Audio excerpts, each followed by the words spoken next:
how to remove password from PDF file. So if you want to remove the password from PDF file, then what you need to do is first you just need to simply open up your browser. Now you need to go with the Google Apps, which is on the upper right, and go with the Drive option. And once you're on the Drive, you need to go with New, which is on the upper left, and then you need to go with a new folder or a file upload. So I'll just simply go with File Upload and select the PDF file. Go with Open, and it will upload the PDF file. Once it's uploaded, you need to reload your page, and here you will have your PDF file, right? So you just need to simply select the PDF file and go with the right side, which has that three dots, and go with Open With and click on Preview, and you need to enter your password.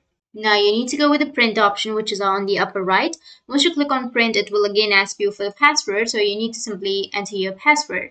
And once you enter your password, it will take you to this kind of interface. Now you just need to simply again go with print, which is on the upper right.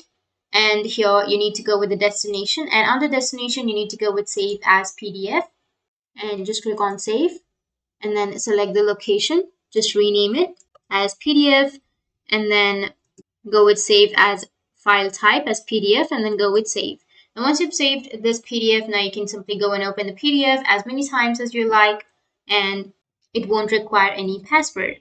So that's how you can simply remove the password from the PDF file, or just use it without the password. And if you have any questions, feel free to comment below. Thanks for watching.